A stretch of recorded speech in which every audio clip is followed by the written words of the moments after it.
وجاء السحرۃ فرعون، اور جب جادوگروں کو جمع کر لیا گیا، وجاء السحرۃ فرعون، اور جادوگر فرعون کے پاس آئے، قالوا، تو جادوگروں نے کہا، ان لنا لاجرا، بے شک ہمارے لیے کوئی اجرت ہوگا، کوئی انعام ہوگا، ان کنا نحن الغالبین، اگر ہم موسیٰ علیہ السلام پر مقابلے میں غلبہ پانے والے ہوئے، جیت گئے، تو کیا تم انعام وغیرہ دو گے ہمیں کوئی؟ تو فرعون نے کہا، قال نعم، فرعون کہنے لگا ہاں، کیوں انعام کیوں نہیں دیں گے، انعام بھی ملے گا، وَإِنَّكُمْ لَمِنَ الْمُقَرَّبِينَ، اور صرف انعام نہیں دیں گے بلکہ تمہیں دربار میں اپنی سلطنت میں بڑے بہترین عہدوں سے نوازا جائے گا، مقربین، اور تم میرے بہت کلوز لوگوں میں سے ہو جاؤ گے، مقربین میں سے ہو جاؤ گے۔ اب جناب ایک بڑا سا میدان سجایا گیا، اس میدان کے اندر تمام بنی اسرائیل اور تمام فرعونی جمع ہوئے، فرعون کے بٹھانے کے لیے ایک تخت لگا، اور اب بہت سارے جادوگر اس میدان کے اندر جمع ہو گئے، اور حضرت موسیٰ علیہ السلام بھی اپنے حواریوں کے ساتھ وہاں تشریف لے آئے۔ اب جادوگروں نے کہا، قالو، انہوں نے کہا، یا موسیٰ، اے موسیٰ، اما ان تلقی و اما ان نکون نحن الملقی، آپ پہلے ڈالیں گے یا ہم پہلے ڈالیں، یعنی آپ جادو پہلے دکھائیں گے یا ہم پہلے دکھائیں، یا آپ جو دکھانا چاہتے ہیں آپ کریں گے۔ علماء نے کہا اللہ نے بعد میں ان کو ایمان کی دولت نصیب کری ان جادوگروں کو، تو کچھ علماء نے کہا اس کی ریزن کیا ہے، وَاحْلُلْ عُقْدَةً مِّن لِّسَانِي يَفْقَهُوا قَوْلِي اللهم صل علی سیدنا و مولانا محمد معدن الجود والکرم وآلہ وصحبہ وبارک وسلم۔ قالوا ارجہ واخاہ وارسل فی المدائن حاشرین یأتوک بکل ساحر علیم، صدق اللہ مولانا العظیم۔ سورہ اعراف کی آیت نمبر 111 ہے، یعنی کہ 111 آیت نمبر ہے، اور 9ویں سپارے کا چوتھا رکوع ہم تلاوت کر رہے ہیں۔ اللہ رب العزت ارشاد فرماتا ہے کہ جب حضرت موسیٰ علیہ السلام نے اپنی قوم سے خطاب فرمایا اور اپنے قوم کی آزادی کے لیے آپ نے فرعون سے خطاب فرمایا اور فرعون کو معجزات دکھائے، آپ نے ایک معجزہ اپنے عصا کا دکھایا، دوسرا معجزہ آپ نے ید بیضا کا دکھایا، تو اب فرعون کے جو سردار تھے انہوں نے کہا کہ آپ ہمیں کیا حکم دیتے ہیں، کیا مشورہ دیتے ہیں؟ تو اب فرعون کے سرداروں نے ہی کہا، اس کی قوم کے، قالوا ارجہ واخاہ، انہوں کہنے لگے کہ حضرت موسیٰ علیہ السلام کو اور حضرت ہارون علیہ السلام جو ان کے بھائی ہیں، ان کو تھوڑے دن مہلت دو، تھوڑے دن ان کو ٹائم دو، وَأَرْسِلْ فِي الْمَدَائِنِ حَاشِرِينَ، اور جمع کرنے والوں کو شہروں میں بھیجو، یأتوک بکل ساحر علیم، تاکہ وہ تیرے پاس لے آئیں بہت ماہر جادوگروں کو، یعنی کہ حضرت موسیٰ علیہ السلام نے عصا کا معجزہ دکھا دیا، حضرت موسیٰ علیہ السلام نے ید بیضا کا معجزہ دکھا دیا، تو اب ان معجزات کے بعد ساری قوم تو انسپائر ہو چکی ہے، متاثر ہو چکی ہے، ایمان لے آئے گی، تو اگر تم ڈائریکٹلی موسیٰ علیہ السلام پر حملہ کرو گے تو ان کی دعوت مزید بڑھے گی، تو ایسا کرو جس طرح کا انہوں نے معجزہ دکھایا ہے ایسا ہی تم کوئی توڑ لے آؤ، انہوں نے بھی معاذ اللہ جادو دکھایا ہے تو جادو کا جادو سے توڑ کرواؤ، تو ان کو تھوڑے دن ریلیکس دو، ان کو تھوڑے دن مہلت دو، اور ایک ماہر جادوگروں کو، ہر بندے کو، سپاہی کو کہو کہ وہ ہر شہروں سے جمع کر لے۔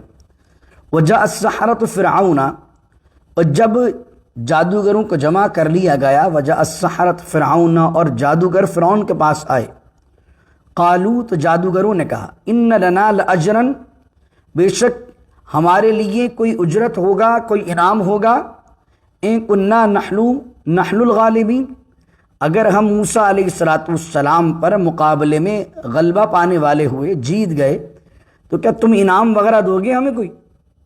تو فرعون نے کہا، قال نعم، فرعون کہنے لگا ہاں، کیوں انعام کیوں نہیں دیں گے، انعام بھی ملے گا، وَإِنَّكُمْ لَمِنَ الْمُقَرَّبِينَ، اور صرف انعام نہیں دیں گے بلکہ تمہیں دربار میں اپنی سلطنت میں بڑے بہترین عہدوں سے نوازا جائے گا، مقربین، اور تم میرے بہت کلوز لوگوں میں سے ہو جاؤ گے، مقربین میں سے ہو جاؤ گے۔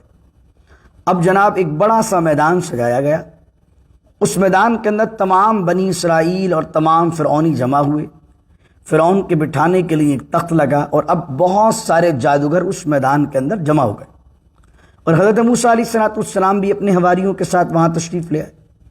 اب جادوگروں نے کہا، قالو، انہوں نے کہا، یا موسیٰ، اے موسیٰ، اما ان تلقیا و اما ان نکون نحن الملقی، آپ پہلے ڈالیں گے یا ہم پہلے ڈالیں، یعنی آپ جادو پہلے دکھائیں گے یا ہم پہلے دکھائیں، یا آپ جو دکھانا چاہتے ہیں آپ کریں گے۔ علماء نے کہا اللہ نے بعد میں ان کو ایمان کی دولت نصیب کری ان جادوگروں کو، تو کچھ علماء نے کہا اس کی ریزن کیا ہے، ان میں سے ایک ریزن ہے ادب، کہ انہوں نے پہلے حضرت موسیٰ علیہ السلام سے پوچھا کہ آپ شروع کریں گے کہ ہم شروع کریں، جو ایک ادب و آداب کا طریقہ ہوتا ہے۔ تو حضرت موسیٰ علیہ السلام نے فرمایا قال القو، حضرت موسیٰ علیہ السلام نے فرمایا بھائی پہلے تم ڈالو۔ فلما القوا سحروا اعین الناس واسترهبوهم وجاءوا بسحر عظیم، تو انہوں نے ڈالا سحروا جادو، اعین الناس لوگوں کی آنکھوں پر۔ اب یہاں پر دو اقسام بیان کی گئی ہیں، کہا جادو سے کیا واقعی انہوں نے، جب تفسیروں کو آپ پڑھتے ہیں مفسرین نے لکھا ہے کہ جادوگروں نے جب رسیاں پھینکیں اور جادوگروں نے جب اپنی لاٹھیاں پھینکیں تو وہ سانپ بن گئے اور دوڑنے لگے، اتنی ساری لاٹھیاں، اتنی ساری رسیاں، اب وہ سارے جب دوڑنے لگے تو پورے مجمع میں بھگدڑ مچ گئی۔ تو کیا وہ ریل کے اندر لاٹھیاں سانپ بن گئے تھے؟ کیا ریل کے اندر حقیقتاً کیا وہ رسیاں سانپ بن گئے تھے؟ تو یہاں پر کچھ علماء نے گفتگو کی ہے کہ جادو کی مختلف اقسام ہوتی ہیں۔ کچھ جادو وہ ہوتے ہیں جس میں کسی چیز کی ریئلٹی کو، حقیقت کو ہی بدل دیا جاتا ہے، اور کچھ جادو وہ ہوتے ہیں کہ حقیقت نہیں بدلتی ہے، سامنے والے کی نظروں کو نظر بندی کر دی جاتی ہے، آنکھوں میں بندش ہوتی ہے، ہوتا کچھ ہے نظر کچھ آتا ہے، دکھتا کچھ ہے ہوتا کچھ ہے۔ تو یہ جو جادوگروں نے حضرت موسیٰ علیہ السلام کے پاس جادو دکھایا ہے، یہ جادو نے ان رسیوں کو، ان لاٹھیوں کو حقیقت میں سانپ نہیں بنایا، بلکہ کیا ہوا، سحروا اعین الناس، بلکہ لوگوں کی آنکھوں پر ان کا جادو چلا، یعنی کہ لوگوں کو نظر کچھ آنے لگا، تھے وہ لاٹھیاں، تھی وہ جو ہے وہ تھی وہ رسیاں، اور وہ سانپ بن گئے۔ کچھ علماء نے ایک رائے یہ بھی ہے کہ جو ایک سیسے کی طرح پارا ہوتا ہے، بعض وقت ٹیمپریچر میں تھرمامیٹر میں بھی ہوا کرتا تھا، جس کو پارا کہتے ہیں اردو میں، وہ پارا جو ہے انہوں نے اپنی لاٹھیوں میں اور اپنی رسیوں میں ڈال دیا تھا، اور بھری دوپہر کے اندر یہ مقابلہ ہوا تھا، تو انہوں نے جیسے ہی اپنی لاٹھیوں کو اور اپنی رسیوں کو جو پارے سے بھری ہوئی تھی پھینکا، تو سورج کی تپش کی وجہ سے وہ پارا اندر موجود تھا تو وہ موو کرنے لگی۔ جب رسیاں بہت ساری ایک ساتھ، ہزاروں کی تعداد میں رسیاں ہوں اور لاٹھیاں ایک ساتھ ہوں، پارے کے ساتھ سب ایک ساتھ موو کرنے لگیں، دور سے آدمی کو تو یہ نظر آئے گا کہ سانپ ہے یا بچھو ہے، تو اچانک سب بھگدڑ مچ گئی۔ تو فرمایا وَاسْتَرْهَبُوهُمْ، اور لوگ خوف زدہ ہو گئے، وَجَاءُوا بِسِحْرٍ عَظِيمٍ، اور کہا کہ آیا ہے بہت بڑا یہ جادو، وہ لے کر آئے، وَجَاءُوا، وہ لے کر آئے، بِسِحْرٍ عَظِيمٍ، بہت عظیم اور بہت بڑا جادو لے کر آئے۔ وَأَوْحَيْنَا إِلَى مُوسَىٰ، اب اللہ فرما رہا ہے کہ ہم نے موسیٰ علیہ السلام کی طرف وحی کی، اتنے سارے ہزاروں سانپ، بغدل مچ گئی ہے، اتنے ہزاروں جادوگر، اللہ نے موسیٰ علیہ السلام پر وحی کی۔ وَأَوْحَيْنَا إِلَى مُوسَىٰ أَنْ أَلْقِ عَصَاكَ، ہم نے موسیٰ علیہ السلام کی طرف وحی کی، اے موسیٰ اپنے عصے کو ڈالیے، آپ کے ہاتھ میں چھڑی ہے، جو آپ کے پاس عصا ہے، اس کو ڈال دیجیے۔ وَأَنْ أَلْقِ عَصَاكَ فَإِذَا هِيَ تَلْقَفُ مَا يَأْفِكُونَ، جب حضرت موسیٰ علیہ السلام نے اپنا عصا ڈالا تو دوسری جگہ قرآن میں کہا فَإِذَا هِيَ حَيَّةٌ تَسْعَىٰ، وہ حضرت موسیٰ علیہ السلام کا جو عصا تھا وہ تو بہت بڑا اژدھا بن گیا، بہت بڑا سانپ بن گیا۔ فَإِذَا هِيَ، اور یہاں کیا بیان کیا، فَإِذَا هِيَ تَلْقَفُ مَا يَأْفِكُونَ، اور اس نے ان کو نگل لیا، ما یأفکون، جو ان جادوگروں نے گھڑ لیا تھا۔ جیسے ہی بڑا ایک اژدھا حضرت موسیٰ علیہ السلام نے اپنے عصے کو ڈالا، عصا سارے میدان میں گھوما اور ساری کی ساری لاٹھیاں اور سارے کے سارے جو ہے وہ رسیاں سب ختم۔ تو اب جب یہ معاملہ دیکھا تو فوقع الحق وبطل ما كانوا يعملون، تو بس حق واضح ہو گیا اور باطل ہو گئی وہ چیزیں ما كانوا يعملون جو وہ جادوگر کر رہے تھے۔ فغلبوا هنالك، تو پھر وہاں پر وہ جو ہے وہ فغلبوا هنالك، پھر وہ مغلوب ہو گئے وہاں پر، وانقلبوا صاغرین، اور ذلیل ہو کر پلٹے۔ وہ لوگ جو فرعونی تھے، جو فرعون کی حمایت میں آئے تھے، اللہ نے موسیٰ علیہ السلام کو غلبہ عطا فرمایا، اور وانقلبوا صاغرین، اور وہ لوگوں کو ذلت عطا فرمائی، وہ ذلیل ہوئے۔ اب جب یہ منظر دیکھا تو وَأُلْقِيَ السَّحَرَةُ ساجدین، تو سجدے میں گرا دیے گئے سارے کے سارے جادوگر۔ جیسے ہی جادوگروں نے یہ دیکھا تو فوراً وہ اللہ کی بارگاہ میں سجدے میں گر گئے، فوراً سجدہ کر لیا۔ یہاں پر علماء نے کہا دیکھیں یہ ہوتی ہے نالج، یہ ہوتا ہے علم۔ فرعونی اور فرعون ابھی تک مان نہیں رہا، لیکن جادوگروں نے جب یہ چیز دیکھی کہ حضرت موسیٰ نے یہ عمل کیا تو وہ جادوگر بھی ماہر تھے، انہیں بھی معلوم تھا کہ جادو کی لمٹ کیا ہے۔ جب حضرت موسیٰ نے یہ چیز دکھائی تو انہیں سمجھ میں آ گیا کہ یہ جادو تو نہیں ہے، کہ جادو میں تو کمال ماہر ہم ہیں، تو بعض اوقات آدمی کی نالج، آدمی کا جو علم ہوتا ہے وہ بھی اس کی ہدایت کا سبب بنتا ہے۔ تو تمام جادوگروں کے کیا علم تھا کہ ایک جادو کی لمٹ ہے، وہ جناب موسیٰ جو دکھا رہے ہیں یہ جادو میں آتا ہی نہیں ہے، بلکہ یہ خاص طور پر کوئی رب کی طرف سے عطا کردہ کوئی چیز ہے جو کہ معجزہ ہے۔ تو انہوں نے جب یہ دیکھا تو وَأُلْقِيَ السَّحَرَةُ ساجدین، اللہ کہتا ہے سجدے میں گرا دیے گئے تمام جادوگر، اور سجدے میں گر کر کہنے لگے قَالُوا آمَنَّا، جادوگروں نے کہا ہم ایمان لائے، بِرَبِّ الْعَالَمِينَ، اس پروردگار پر جو تمام جہانوں کا پالنے والا ہے، ربی موسیٰ و ہارون، اور وہ رب ہے موسیٰ کا بھی اور ہارون کا بھی۔ یہ بات کا اضافہ کیوں ہے؟ رب العالمین کہہ دیا تو یہ بات کیوں کہی کہ ربی موسیٰ و ہارون؟ تو مفسرین نے یہاں لکھا ہے کہ رب العالمین کا دعویٰ تو فرعون بھی کرتا تھا، تو کوئی مجمع میں یہ نہ سمجھے کہ وہ سجدہ کر رہے ہیں فرعون کے لیے اور رب العالمین بھی اسے کہہ رہے ہیں، بلکہ جب انہوں نے سجدہ کیا جادوگروں نے تو رب العالمین کے بعد فوراً وضاحت کی کہ کون سا رب؟ ربی موسیٰ و ہارون، جو موسیٰ کا بھی رب ہے اور ہارون کا بھی رب ہے۔ قال فرعون آمنتم، اب فرعون نے ان سے کہا آمنتم بھی، تم ان پر ایمان لے آئے ہو، ان چیزوں پر، قبل ان آذن لکم، اس سے پہلے کہ میں تمہیں اجازت دوں، میری اجازت کے بغیر تم ایمان لے آئے ہو۔ اب کیونکہ بہت شارپ آدمی تھا، اسی نے مجمع لگایا تھا، اسی نے مقابلہ سجایا تھا، جادوگروں کو بھی اسی نے بلایا تھا، اور جادوگر ہی ایمان لے آئے، تو یہ تو حضرت موسیٰ علیہ السلام کی نبوت پر، آپ کی سچائی پر، آپ کی صداقت پر بہت بڑی دلیل ہو گئی۔ تو اب اس نے فوراً سے ایسا نہیں کہ جادوگروں کو مارنے کا حکم دیا اور فوراً جو ہے وہ حضرت موسیٰ کے بارے میں کوئی جملہ کہا، بلکہ اس نے دماغ میں ایک چال آئی اور حضرت موسیٰ علیہ السلام کے لیے شک پیدا کرنے کے لیے اس نے ایک بات کہی، اس نے کہا ان ھذا لمکر، یہ تو ایک بہت بڑا دھوکہ ہے، مکرتموہ فی المدینہ، اور تم جو ہے وہ ایک شہر کے اندر میرے پاس آنے سے پہلے جناب موسیٰ سے اور تمہارا آپس میں کوئی گٹھ جوڑ ہے، کہ تم نے آپس کے اندر کوئی ملی بھگت کی ہے، تم سب شاگرد ہو اور موسیٰ تمہارے استاد ہیں، تم نے یہاں آنے سے پہلے کوئی آپس میں سازش رچی ہے۔ پہلی سازش تو ہے کہ تم آپس سے ملے ہو، دوسرا الزام یہ لگایا، اور یہ تم نے کیا کیوں ہے؟ لتخرجوا منہا اہلہا، تم چاہتے ہو کہ جتنے لوگ اس شہر میں رہتے ہیں ان کو اس شہر سے نکال دو اور شہر پر قبضہ تم کر لو۔ جو اب یہ کیا ہو گیا؟ یہ ہو گیا پولیٹکس بیان، پولیٹیکل اس نے کھیلا معاملہ کو، کہ اس نے ڈائریکٹ سزا نہیں دی بلکہ پہلے اس طرح کا جملہ کہا کہ بھئی یہ تو آپ کی سازش ہے، جب وہ جنگسائی کا ہوا مرتکب۔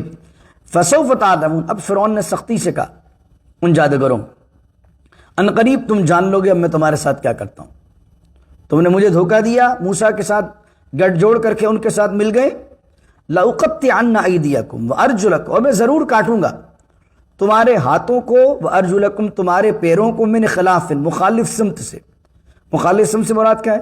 اگر سیدھا ہاتھ کاٹوں گا تو اس کے بجائے الٹی ٹانگ کاٹوں گا، اور اگر الٹا ہاتھ کاٹوں گا تو پھر سیدھی ٹانگ کاٹوں گا، یہ اس طریقے سے مخالف سمت سے کاٹوں گا، اور کاٹنے کے بعد ثم لأصلبنکم، اور میں تمہیں ضرور پھانسی دوں گا، اجمعین تم سب کے سب کو، کسی کو نہیں چھوڑوں گا۔ اب یہ دیکھیے جملہ سنی اللہ، ایمان کی روحانیت کیا ہوتی ہے۔ اسی رکوع میں نے آپ کو کیا کہا کہ جب جادوگر آئے تو کیا کہا تھا؟ اگر ہم جیت گئے تو مال وال ملے گا نہیں ملے گا، منصب ملے گا کہ نہیں ملے گا۔ صبح کے وقت تو کافر تھے، صبح کے وقت تو مال و دولت کے لالچ میں تھے، لیکن جب حقانیت واضح ہو گئی اور پہلے مال کا لالچ تھا اور اب فرعون دھمکیاں دے رہا ہے کہ جان سے مار دوں گا، ہاتھ پیر کاٹ دوں گا، باز آ جاؤ، اب کیا کہتے ہیں وہ جادوگر جو ایمان لے آئے تھے؟ وہ کہتے ہیں قالوا انا الی ربنا منقلبون، ہم تو اپنے پروردگار کی طرف ہی لوٹنے والے، ایک دن جانا تو ہے، اور ہم تو اپنے پروردگار کی جانب بھی لوٹنے والے ہیں.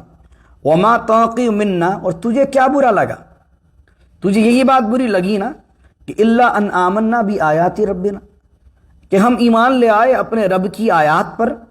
لما جاءتنا، جب وہ ہمارے پاس آ گئی، جب ہمارے سامنے حق واضح ہو گیا اور ہم ایمان لے آئے، تجھے یہی بات بری لگی ہے نا. تو ہمیں تو اللہ کی طرف لوٹنا ہی، ہم باز آنے والے نہیں. اب دعا کرتے ہیں، یہ قرآنی دعا ہے، یہ یاد کر لیجئے. ربنا افرغ علینا صبرا. اب جب فرعون اگر ان کے ہاتھ پاؤں کاٹتا ہے، ان کو موت دیتا ہے، صبح آئے تھے بچوں سے کچھ کہہ کر، شام ہوئی تو اللہ نے اپنی محبوبیت انہیں عطا فرما دی، مقبولیت عطا فرما دی. تو اب یہ جادوگر جو ایمان لے آیا تھا دعا کر رہا، ربنا افرغ علینا صبرن. افرغ کا معنی ہوتا ہے اونڈیلنا، پورا کا پورا بالٹی ہوتی ہے اس کو اونڈیل دیا جائے تو کہا جاتا ہے اونڈیل دی. افرغ، اے اللہ اونڈیل دے ہم پر صبر. یعنی اس ساری آزمائش کے موقع پر جب فرعون سزا دے، یہ سارا معاملہ ہو، ربنا افرغ علینا صبرن، الہی ہم پر صبر کو اونڈیل دے. وتوفنا مسلمین، اور اگر ہماری وفات ہو تو اسلام میں ہو، مسلمان بن کر ہو. تو پتہ لگا انہوں نے بھی وتوفنا یہودی بن کر نہیں کہا، بلکہ جناب آدم سے لے کر ہمارے پیارے آقا صلی اللہ علیہ وسلم تک دین ایک ہی ہے، اسلام. ہر نبی کے پیروکاروں نے اپنے آپ کو عیسائی یہودی نہیں کہا، بلکہ ہر نبی کے پیروکاروں نے اپنے آپ کو مسلمان کا، جو جادوگروں نے کہا. وتوفنا مسلمین، اور ہمیں وفات دینا مسلمان بنا کر، یعنی ایمان سلامت رکھنا مالک، جان جاتی ہے تو جائے. اب جب یہ معاملہ ہو گیا اور حضرت موسیٰ علیہ السلام یہاں سے سرخرو ہوئے، تو حضرت موسیٰ علیہ السلام پر جادوگر ایمان لے آئے، 6 لاکھ اور لوگ ایمان لے آئے. حضرت موسیٰ علیہ السلام اپنی تبلیغ کر رہے ہیں، اپنا معاملہ بنا رہے ہیں. اب فرعون کے جو سردار تھے، جو مشیر تھے، ان کو ٹینشن ہوئی. وقال الملأ من قوم فرعون، تو کہا فرعون کی قوم کے سرداروں نے، اتذر موسیٰ وقومہ، کیا تو چھوڑتا ہے، کیا آپ چھوڑتے ہو موسیٰ کو اور اس کی قوم کو؟ تم نے چھوڑا ہوا ہے، کچھ کہہ نہیں رہے ہو تم ان کو. لیفسدوا فی الارض، تاکہ وہ فساد کریں زمین میں. وَيَذَرَكَ، اور وہ بھی تمہیں اگنور کیے ہوئے ہیں. وَيَذَرَكَ وَآلِهَتَكَ، اور اس نے موسیٰ نے تمہیں بھی چھوڑا ہوا ہے اور تمہارے معبودوں کو بھی چھوڑا ہوا ہے. اب یہاں پر یہ آیت بتاتی ہے کہ بنی اسرائیل میں فرعون کے بھی کوئی نہ کوئی معبود تھے. ایسا نہیں تھا کہ فرعون کے ہاں بت نہیں تھے. اب الگ الگ اقوال ہے، کیونکہ یہاں قرآن نے کہا نا وَيَذَرَكَ وَآلِهَتَكَ، اور فرعون اور موسیٰ نے تمہیں بھی چھوڑا ہوا ہے اور تمہارے آلہہ کو بھی چھوڑا ہوا ہے. اس سے مراد کیا ہوئی کہ ان کے بھی کوئی نہ کوئی آلہہ تھے. امام حسن بصری کہتے ہیں کہ چھوٹے چھوٹے بت انہوں نے بنائے ہوئے تھے اور ان کو وہ پوجا کرتے تھے. ایک قول یہ ملتا ہے امام ظفر کا، وہ کہتے ہیں کہ فرعون نے چھوٹے چھوٹے بت بنائے ہوئے تھے اور وہ کہتا تھا کہ بھائی ان بتوں کو تم پوجو اور ان بتوں کا بھی رب میں ہوں. ایک روایت میں آیا کہ فرعون جو ہے وہ پوجنے والا تھا ستاروں کا، چاند کا. الگ الگ اقوال ملتے ہیں، لیکن اس سے پتہ لگا کہ فرعون کے زمانے کے اندر بھی کوئی نہ کوئی انہوں نے آلہہ بنایا ہوا تھا، کوئی نہ کوئی معبود انہوں نے بنایا ہوا تھا. جب سرداروں نے یہ بات کہی، اب فرعون نے کہا قال سنقتل ابناءہم، اور کہا فرعون نے ان قریب ہم قتل کریں گے ابناءہم، ان کے بیٹوں کو، ونستحیی نساءہم، اور ہم زندہ چھوڑیں گے ان کی عورتوں کو. اب نساء کا مطلب بیٹی نہیں ہوتا، نساء کا معنی عورت ہوتا ہے، لیکن جب وہ ابنا کے ساتھ آتا ہے تو ابنا معنی بیٹا ہے. جب بھی ابنا کے ساتھ نساء آئے گا تو ترجمہ بیٹی ہوگا. تو فرعون نے کہا کہ ہم ان کے بیٹوں کو قتل کریں گے اور ان کی بیٹیوں کو زندہ رکھیں گے. وَإِنَّا فَوْقَهُمْ قَاهِرُونَ، اور ایسا کرنا ہمارے لیے مشکل نہیں، کیونکہ ہم ان پر پورا قبضہ رکھتے ہیں، پورا غلبہ ہمارا موجود ہے، پاور ہمارے پاس ہے. وَإِنَّا فَوْقَهُمْ قَاهِرُونَ. اب یہ 2 مرتبہ ہوا ہے. ایک مرتبہ ہوا ہے حضرت موسیٰ علیہ السلام کی پیدائش پر، وہ جو آپ پڑھیں گے سورہ قصص میں، جس میں نجومیوں نے فرعون کو یہ بتایا تھا کہ بنی اسرائیل میں ایک بچہ پیدا ہونے والا ہے جو تیری سلطنت کے زوال کا سبب بنے گا. تو فرعون نے اس سال اعلان کروایا کہ بھائی اس سال جو ہے وہ جتنے بھی لڑکے پیدا ہوں مار دیے جائیں. وہ ایک الگ واقعہ، یہ ایک الگ واقعہ.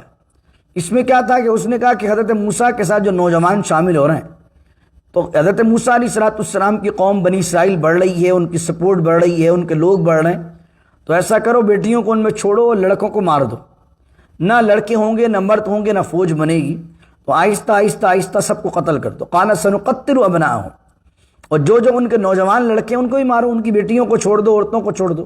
تو موسیٰ علیہ السلام کی قوم کے اندر عورتیں بچیں گی، مرد تو سارے انتقال کر جائیں گے۔ اب جب یہ بات سنی آپ کی قوم کے لوگوں نے کہ بیٹوں کو مارا جائے گا، تو اب وہ پریشان ہو گئے۔ قال موسیٰ، اب حضرت موسیٰ نے ان کو کیا کہا؟ قال موسیٰ لقومہ استعینوا باللہ واصبروا، اے میری قوم استعینوا باللہ، مدد چاہو اللہ سے، واصبروا، اور صبر کرو۔ مشکل حالات میں آدمی کو لوگوں سے امید لگانا نہیں چاہیے۔ حضرت موسیٰ اپنی قوم کو کیا تلقین کر رہے ہیں؟ استعینوا باللہ، اللہ سے مدد مانگو، اللہ سے مدد چاہو، واصبروا، اور استقامت کے ساتھ ڈٹے رہو، کھڑے رہو، ہمت نہ ہارو۔ استعینوا باللہ، اللہ سے مدد مانگو۔ ان الارض للہ، ساری زمین اللہ کی ہے۔ فرعون کے ابا کی زمین ہے یہ فرعون کا پیدائشی طور پر لے کر آیا ہے۔ زمین کس کی ہے؟ ان الارض للہ، بے شک زمین اللہ کی ہے۔ یورثها من یشاء من عبادہ، وہ اپنے بندوں میں سے جس کو چاہتا ہے اس کا وارث بنا دیتا۔ اس کی رحمت ہوئی تو وہ تمہیں وارث بنا دے گا، اس کے کرم ہوا تو کسی اور کو وارث بنا دے گا۔ یہ اللہ کی زمین ہے، کوئی اس کا مالک نہیں۔ یورثها من یشاء من عبادہ، یہ زمین اللہ کی ہے، تو یہ ملک اللہ کا ہے، ہمارا ملک اللہ کا، یہ ساری زمین اللہ کی۔ کوئی کسی کو یہاں سے نکال نہیں سکتا جب تک اللہ نہ چاہے، اور کوئی کسی کو روک نہیں سکتا جب تک اللہ نہ چاہے۔ ساری زمین اللہ کی، جہاں اللہ نے روزی روٹی آدمی کی لکھی ہوتی ہے آدمی پہنچتا ہے، تو کوئی کسی کو نہیں کھلاتا، میرا اللہ ہی کھلاتا ہے، میرا اللہ ہی بساتا ہے۔ پھر فرمایا والعاقبۃ للمتقین، لیکن جو آخرت ہے وہ تو متقی کے لیے ہے۔ یعنی ہو سکتا ہے زمین میں اللہ تعالیٰ بعض اوقات قبضہ نافرمانوں کو بھی دے دے۔ دنیا میں آج دیکھیں نا غلبہ کن لوگوں کا جو اللہ کو مانتے ہی نہیں ہیں، لیکن اللہ کیا کہہ رہا ہے؟ یہ دنیا کے اندر اللہ اپنے بندوں میں سے جس کو چاہتا ہے، یہاں یہ نہیں کہا کہ اللہ تعالیٰ مسلمانوں میں سے جسے چاہتا ہے مالک بناتا ہے، اپنے بندوں میں سے جس کو چاہتا ہے دے دیتا ہے وراثت۔ یہ بھی اس کی حکمت ہے کہ بندوں کو آزمائے، تو نافرمانوں کو بھی دے دیتا ہے، فرما برداروں کو بھی دے دیتا ہے، لیکن آخرت کے اندر ایسا نہیں ہے کہ نافرمان بھی جنت میں جائیں گے۔ والعاقبۃ للمتقین، عاقبت تو جو ہے، آخرت تو ہے جو متقین کے لیے ہے۔ آخری آیت ہے قالوا اوذینا من قبل ان تأتینا، تو کہنے لگے حضرت موسیٰ علیہ السلام کی قوم والے، اوذینا من قبل ان تأتینا، حضور آپ کے آنے سے پہلے، آپ کی بعثت سے پہلے بھی اس نے ہمیں بڑی اذیتیں دی ہیں۔ ومن بعد ما جئتنا، اور آپ کے آنے کے بعد بھی ہمیں اس نے بڑی اذیتیں دی ہیں، ہمیں پہلے بھی اس نے بہت مارا کوٹا ہے، آپ کے آنے کے بعد بھی ہم پر ظلم و زیادتی ہوئی ہیں۔ تو وہ کہنے لگے کہ کب معاملات حل ہوں گے، کون سا دن آئے گا جس وقت ہمیں فرعون سے نجات ملے گی، جس دن یہ سارے مسئلے حل ہوں گے، تمام مشکلات ختم ہوں گی۔ تو حضرت موسیٰ نے کہا قال عسیٰ ربکم، حضرت موسیٰ کہنے لگے عسیٰ ربکم، ان قریب تمہارا رب، ان یہلک عدوکم، ہلاک کر دے گا تمہارے دشمن کو، وَيَسْتَخْلِفَكُمْ فِي الْأَرْضِ، اور زمین میں تمہیں خلیفہ بنائے گا۔ یہ بشارت دی گئی بنی اسرائیل کو کہ فرعون کا ایک دن انجام ہونا ہے، یہ فرعون کی تاج، یہ بادشاہی، یہ طاقت، یہ فرعونیوں کے غلبہ سب ختم ہونا۔ ان قریب تمہارا رب تمہارے دشمن کو ہلاک کر دے گا، وَيَسْتَخْلِفَكُمْ فِي الْأَرْضِ، اور پھر تمہیں زمین میں خلیفہ بنائے گا، فَيَنْظُرَ كَيْفَ تَعْمَلُونَ، پھر وہ دیکھے گا تمہیں کہ تم اختیار کے بعد، طاقت کے بعد، پاور کے بعد کیف تعملون، کیسے عمل کرتے ہو۔ ابھی تو تم ذلت میں ہو، ابھی تو تم پسپائی میں ہو، ابھی تو تم غربت میں ہو، تو تم اللہ سے دعائیں مانگ رہے ہو، کل کو تمہیں اللہ نے اختیار دیا تو تم کیا کرو گے؟ تو بعض اوقات آدمی غریب ہوتا ہے تو شریف ہوتا ہے، اور جیسی غربت مٹ جاتی ہے اس کو بنا دیا جائے کچھ نہ کچھ، پھر الٹے سیدھے کام کرنے لگتا ہے۔ تو اللہ رب العزت بنی اسرائیل کو بھی کہہ رہا ہے کہ ان کو تو ہم مار دیں گے، ان کو ہلاک کریں گے، فَيَنْظُرَ كَيْفَ تَعْمَلُونَ، لیکن پھر یہ دیکھیں گے کہ جب اللہ تمہیں خلیفہ بنائے گا تو پھر تم اللہ کے خلیفہ بننے کے بعد، زمین کے اندر اختیار ملنے کے بعد تم کیا کرتے ہو۔ تو اللہ نے فرعون سے نجات دی، لیکن پھر بنی اسرائیل نے کیا کیا؟ اللہ سے ڈیمانڈ شروع کر دی، تجھے ظاہر طور پر دیکھنا چاہتے ہیں، منصلبہ نازل ہو گیا تو ناشکری ہے، درجنوں ان کی جو ہے وہ کرائم لسٹ ہے۔ تو اللہ نے جب انہیں غلبہ دیا، طاقت دی، اختیار دیا زمین میں، تو انہوں نے اپنے اس اللہ کے دیے ہوئے اختیار کو جو ہے وہ ناشکری کی اور اپنے اس پاور کو ابیوز کیا۔ تو اللہ سے دعا مانگے اللہ تعالیٰ ہماری مشکلوں کو دور فرمائے، ہماری مصیبتوں کو دور کرے، اور جب مصیبتیں مشکلیں دور ہو جائیں اور اللہ کی نعمتیں، اللہ کی رحمتیں ہم پر برسنے لگیں، اللہ اس لمحے بھی اپنی ناشکری سے ہمیں بچائے، اللہ اس لمحے ہمیشہ شکر گزار رکھے، عاجزی و انکساری والا رکھے، اللہ اچھے حالات میں بھی اپنے محبوبوں میں، اپنے مقبولوں میں شامل فرمائے۔ خدا نہ خواستہ ایسا نہ ہو کہ اچھے حالات آئیں تو آدمی شریر ہو جائے، اپنے طاقت کا، اپنے مال کا غلط استعمال کرنے لگے۔ دعا کیجیے اللہ رب العزت سے اللہ تعالیٰ عمل کی توفیق عطا فرمائے۔ 5 رکوع الحمدللہ ہم نے آج تلاوت کر لی۔ اللہ رب العزت ہمارا پڑھنا، آپ کا سننا، آگے پہنچانا اپنی بارگاہ میں قبول فرمائے۔ بسم اللہ الرحمن الرحیم، الحمدللہ رب العالمین والصلاة والسلام علی اشرف الانبیاء والمرسلین۔ ربنا ظلمنا انفسنا وان لم تغفر لنا وترحمنا لنكونن من الخاسرین۔ رب اجعلنی مقیم الصلاة ومن ذریتی ربنا وتقبل دعاء۔ ربنا اغفر لی ولوالدی وللمؤمنین یوم یقوم الحساب۔ صلی اللہ تعالی علی خیر خلقہ محمد وعلی آلہ وصحبہ اجمعین برحمتک یا ارحم الراحمین۔ لا الہ الا اللہ محمد الرسول اللہ۔